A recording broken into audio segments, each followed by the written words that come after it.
We've had all these good days, all these laughing days, all these joyful days, all these rejoicing days, and yet we allow 2 or 3 bad times in our lives to take all the focus.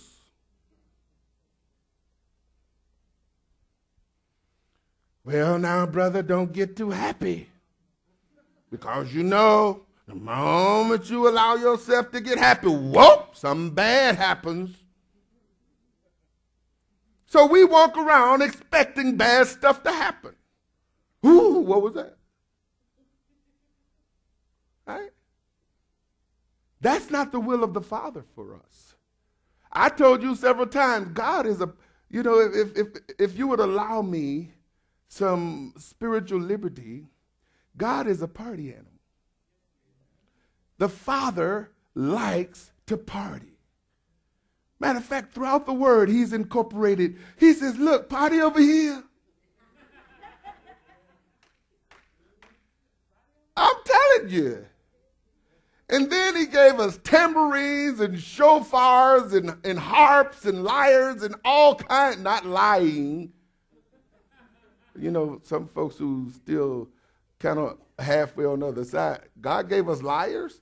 No, lyre as an instrument, L-Y-R-E, not L-I-A-R. You got to make that stuff clear. Folks say, oh, boy, look at the devil trying to sneak one in there. Nope, that is not the devil. L-Y-R-E is an instrument. He gave us all these things, tambourines, and he did not have a problem with his people having a holy shindig. Matter of fact, he incorporated it. I mean, it's like God had to put it in his word. So now listen, I know you man has fallen. You all were born in sin, and therefore you will work yourself to death even in your laziness. So he had to incorporate in the word days where he says, now listen, don't do any work. And for the lazy person who didn't want to work, he says, now remember, 6 days you ought to do work.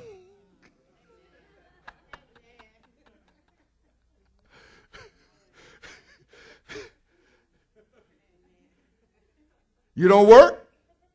Don't feed them. Right?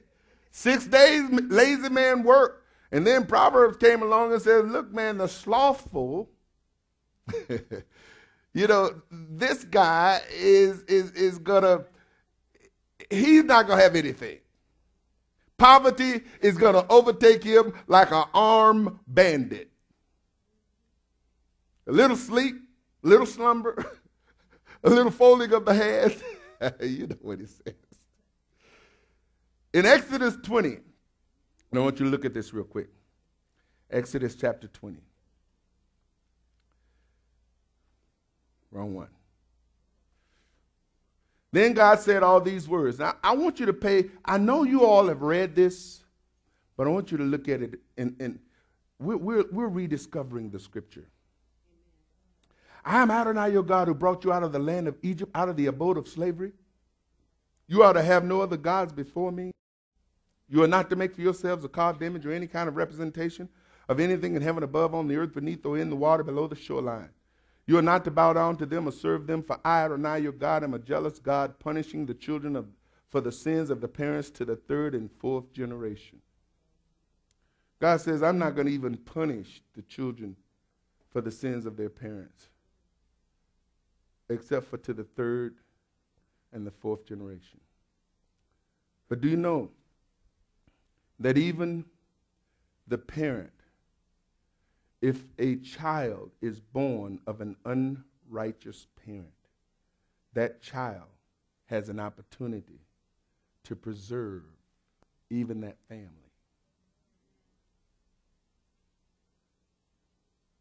You see, what is that saying for us? I mean, we have family members. We were born to parents who weren't keeping Torah. How are we going to preserve our parents? How are we going to preserve our siblings Got to preach to them. But they don't want to hear it. So remember, Yeshua came to a people who tried to kill it. Did he come to do them harm? What did he come to do? To save them. They cursed him, they mocked him, and ultimately hung him from a tree. Did it stop him? No, he rose from the dead. Kept preaching.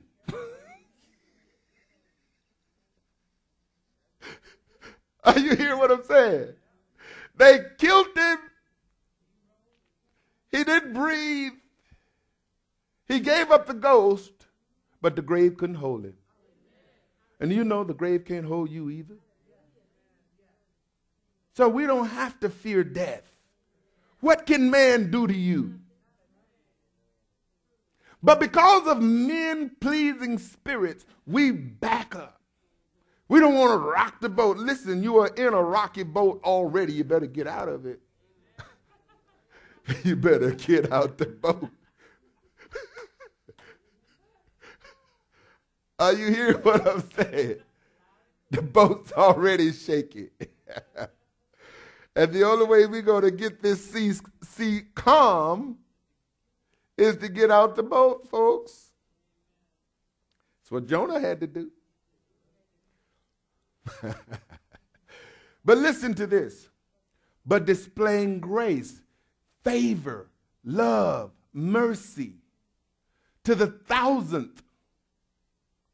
Now, that word thousandth is not just a thousand, but it's thousand with an S. For thousands of generations of those who love me and obey my commandments. God is a generational God. He desires. And then what did he say? You are not to use lightly the name of Adonai your God, because Adonai will not leave unpunished someone who uses his name lightly. And after that he says, remember. Now, understand this. Men put commas and periods in the word. Are you hearing me? We can say that remember only applies to the Sabbath. But remember applies to everything else he says.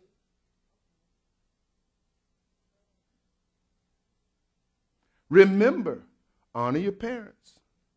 Remember, don't steal. Remember. Why? Because when you dishonor your parents, when you steal, every time you break God's law, there's consequences to be paid. God does not want you suffering consequences as a lawbreaker.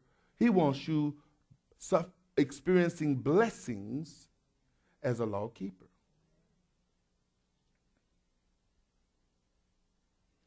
And he always presents the blessings first.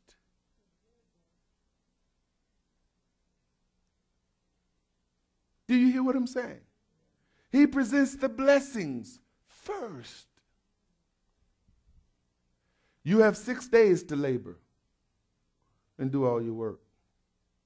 Okay? Now, I want to get back over here. After traveling in the wilderness, one of the Israelites forgot the Sabbath. Just forgot it. And it cost him his life. Now, this is, so what did Yahweh do?